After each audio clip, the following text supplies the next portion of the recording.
So one of my favorite dream to doorstep stories is about my friend Brooke. She got into the business 3 years ago. Yeah. Yes. 3 years. And I just think it's super inspiring what she's done since then and the journey that she's been on since she got her license. We've been friends for like, how long? Well, it was back in the Pepperbelly days. And we Yes. were friends in high school, but Pepperbelly's is really when we became friends. We worked together. We were hostess and a Yes. busser. Oh yeah, I started out as a busser. And then we started serving together. Yeah. That was really fun. Worked our way up to serving. We would close down together. We had these really cool shirts that were like gas station people. Yeah. And they were huge. Yeah. And Ashley, one Button down. time I look over and she's put a broom through the back of her and she's hanging there like this. And I just busted up laughing. But that's every single one of our nights was like that. It was They just were fun. so fun. Yeah. We had like the best time. We had fun like serving people too. Like we were hustling. We were. We got, Yeah. by the end of the night, I remember like counting our tips and being like, how much did you get? Right? And we were like, we made so much. It was just And we knew how to, like, everyone we worked with was so fun. We knew how to be serious and get the work done, and we knew how to have fun. It was like a good balance of when to do what. like if I saw us now, looking back, if I saw girls like that now, I'd be like, they're going to be successful in life. Oh, totally. Like, Totally. they know how to work hard and they know how to get it done. Yeah. That's how I feel about us back then. Yeah, And we know how to have a good time while we're doing it. We do. We do. Probably what draws people to us, right? Yeah. So that was like 20 years ago that we stopped working together. Yeah. Yeah. And we were together a lot then. We both got married, kind of went and did you were at a bank. Yeah. I did employment solutions. And then we both somehow got back. You got into real estate a lot sooner than I did. Yeah. But we both got back here, and I feel like it kind of made us come back together again. Yeah. You've been doing it for like 3 years now, right? And one of the things that was super inspiring to me about you is that your first year was not easy. And I feel like a lot of agents can relate to your first year, but they don't feel like they want to share how hard it was, but it's also really relatable. Yeah. So I was a stay-at-home mom, and all my kids got into school, and I didn't know what to do. Life wasn't super fulfilling. So I decided, for mine and my husband's investments, let's take this route of real estate. So it wasn't really on my mind to make it a business. But then as I got going, I was like, oh my gosh, nobody's using me. Like, this isn't, it's not just everyone's coming to me and being like, hey, help me buy a house, you know? And it was shocking. And then as time went on, I found out that the industry standard is most people do not sell or buy a house with someone for the first 1 to 2 years. And that was shocking. Like, it was hard. And I still remember my first deal. I had just gotten surgery, and my husband had my phone because I wasn't on it. I was a little out of it. And he was like, so-and-so just texted you and wants you to help them find a house. I'm like, you're full of crap. Like, there's no way. You're pranking me right now. Like, I'm never going to sell a house ever.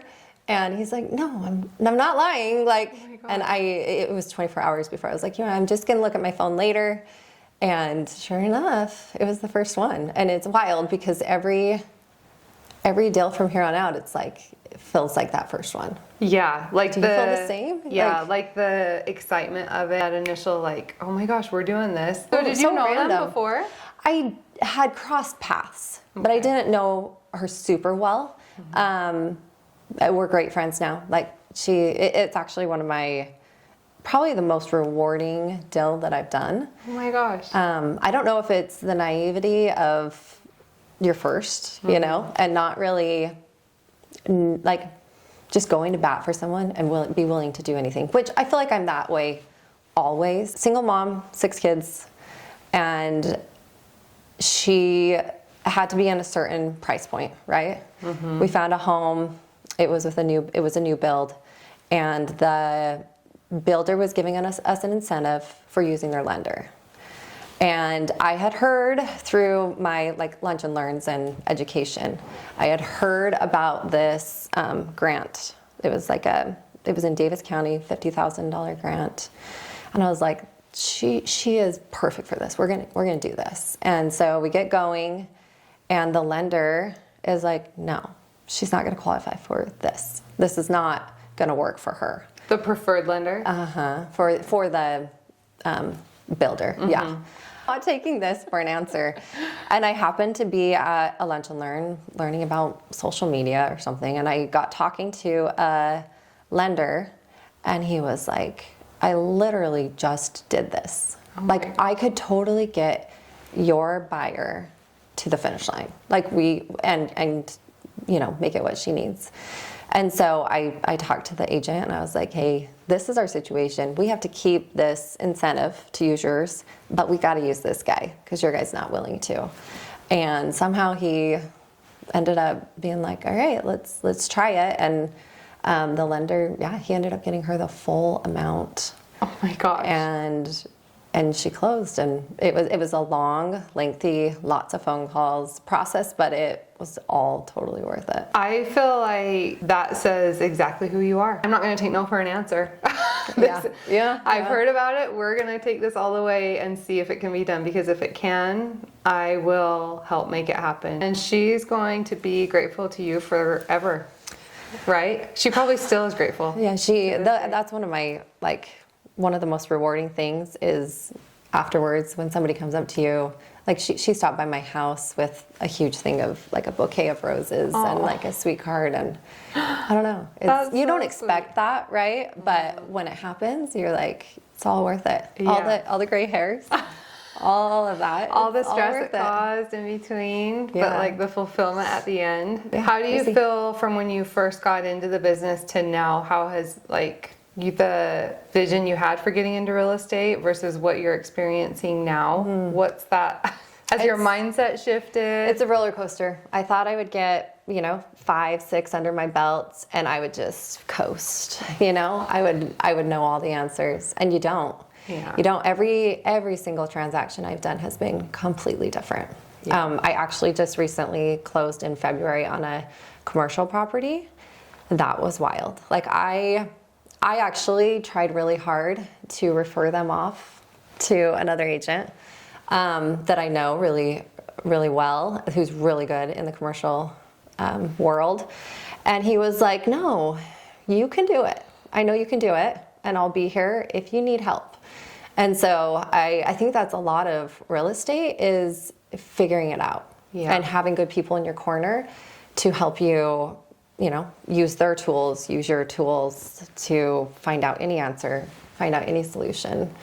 Yeah. There's something to be said about the people that see the potential in you, even when you don't.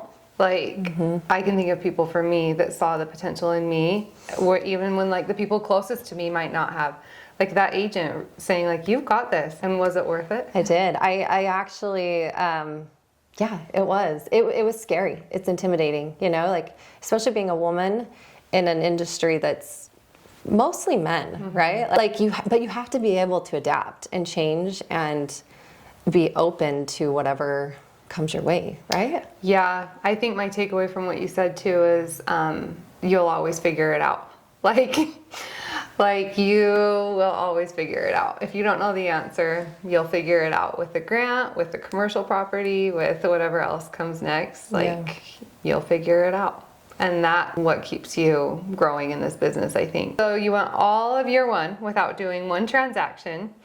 And then by the end of year 2, you were a top 250 agent.